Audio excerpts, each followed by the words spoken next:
आज इनसो के 21वें स्थापना दिवस के निमंत्रण के तौर पर यहाँ जाट संस्था में कार्यक्रम था। इनसो की कैथल इकाई को सभी को न्योता देने प्रदीप जी और हम सब लोग आए हैं। बहुत ज़्यादा उत्साह, बहुत अच्छा रिस्पांस यहाँ पे है और मैं ये उम्मीद करता हूँ कि कैथल के अंदर जैसे इनसो की एक दफ़े रैली हुई थी और बड़ी ऐतिहासिक रैली हुई थी, स्वयं हम अपना रिकॉर्ड इस बार खुद तोड़ने जा रहे हैं। 21वीं सदी में 21वां स्थापना दिवस और छात्रों का सबसे बड़ा जमावड़ा आपको देखने को मिलेगा।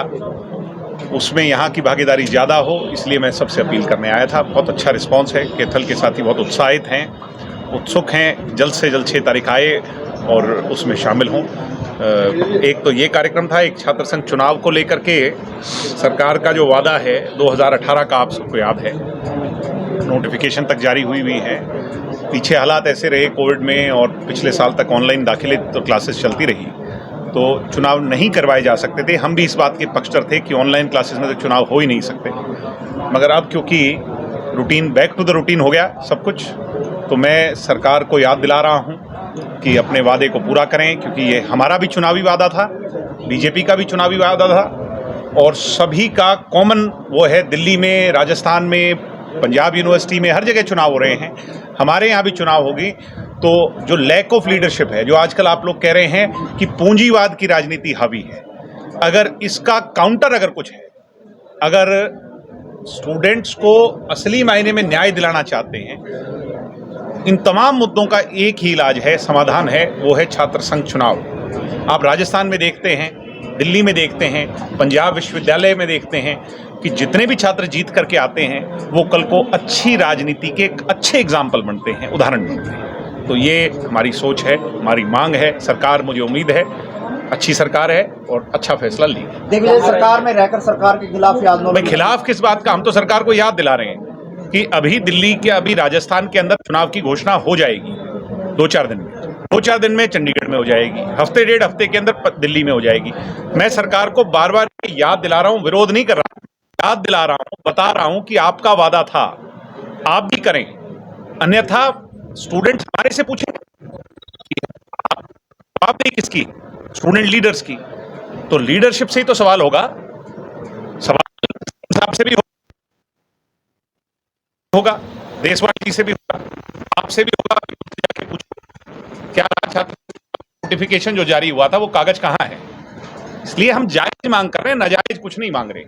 आउट ऑफ सरकार, मैं वही तो कह रहा हूं, मैं तो बार बार याद दिला रहा हूं एजुकेशन डिपार्टमेंट को, हायर एजुकेशन को, टेक्निकल एजुकेशन को। नहीं, मैं तो सरकार का हिस्सा नहीं हूं, मतलब सरकार के अंदर नहीं हूं, कोई पद पर नहीं हूं, सहयोगी पार्टी के हम वो हैं, मगर मैं सिर्फ बार बार याद दिला रहा हूं कि जल्द से जल्द इसकी घोषणा। ये कहा कि 5 तारीख के तक सरकार नहीं मानी तो 6 को बड़ा आंदोलन का 6 को फिर और रास्ता क्या है?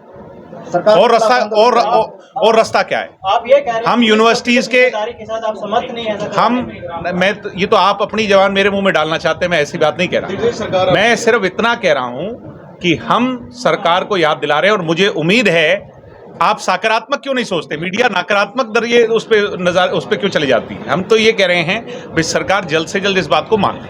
कुछ बीजेपी नेता आपको सीरियस पॉलिटिशियन नहीं मानते, वो उनकी सोच है, मैं थोड़ी किसी को कुछ कह रहा हूँ। हरियाणा का तकड़ देता है जी, बहुत तकड़ा। दिग्विजय जी, भाजपा में बेटियों को कितना सेफ मान रहे हैं? हरियाणा में चाहे वो संदीप सिंह की बात हो, बृजभूषण की बात हो या मणिपुर कांड को लेकर बात करें। बृजभूषण तो हरियाणा के नहीं है बृजभूषण तो भाजपा में कहा। बृजभूषण जी का जो मामला है वो भी कोर्ट में है, संदीप सिंह जी का जो मामला है वो भी अदालत में है। ना मैं अदालत से बड़ा हूं, ना आप अदालत। लेकिन सेफ कितनी लड़कियां मणिपुर के मामले में? मणिपुर हरियाणा में नहीं है। मणिपुर में जो घटना घटी है उसकी सब निंदा कर रहे हैं और मणिपुर में हरियाणा के लोगों में जो घटना घटी है उसमें 3 लोग मर चुके हैं। मैंने कल का जो घटनाक्रम देखा उससे, उसकी कड़ी से कड़ी शब्दों में हम निंदा करते हैं। हरियाणा की दुहाई दी जाती थी, हम भी कहीं जाते थे तो हरियाणा की दुहाई दी जाती थी कि जाति पाति और धर्म मजहब पर बांटने वाले 100 आए मगर सबको तमाचा लगा, यहां मिला कुछ नहीं। घटना हुई है, इसकी हम निंदा करते हैं। मैं सरकार से मांग करता हूं, जो भी लोग इसके पीछे हैं उनकी कोई जाति और धर्म नहीं है, उनको ना हिंदू कह सकते हो ना मुसलमान कह सकते हो। जिसने भी माहौल बिगाड़ा है वो रावण के रूप में आया है, उसके खिलाफ कड़ी से कड़ी और बड़ी से बड़ी सरकार कार्रवाई करे। आपके यहाँ भी पीछे मुद्दा था, जाति के नाम पर बंट रहे थे लोग, उस पर भी मैं स्पष्ट कर दूं, हमारी सोच साफ है। महापुरुषों को जातियों पे नहीं बांट सकते हम लोग। महापुरुष एक ही जाति के हैं, वो इंसान जाति के हैं। और जैसे चौधरी देवीलाल हुए, सर छोटूराम हुए, दीनबंधु सर छोटूराम हुए, बाबा साहब अम्बेडकर, जितनी भी महान विभूतियां हुई, राजे महाराजे हुए जिनकी दुहाई देते हैं, जिनको राम राज्य कहते हैं, उनको जातियों में और धर्म में हम नहीं बांट सकते। हमारा ये स्पष्ट की सरकार में ही क्यों ऐसी घटना घटती है सर? सरकार का नहीं है, ऐसा नहीं, पहले भी घटनाएं घटी हैं, घटनाएं अनेकों बार ऐसी हुई हैं, हरियाणा में नहीं हुई थी। ये नया जो कल्चर चला है, इसको सरकार को तुरंत रोक देना चाहिए, अन्यथा इसके जो रिजल्ट्स हैं वो बहुत गलत हो। कहीं ना कहीं सरकार का फेलियर मानते हो आप, जैसे नोक की घटना है? नहीं, सरकार ने तो एक्ट किया ही है, सरकार कल से एक्ट कर रही है, सरकार उसी मोमेंट से एक्ट कर रही है, मगर मैं ये मानता हूं सिर्फ और सिर्फ हुई है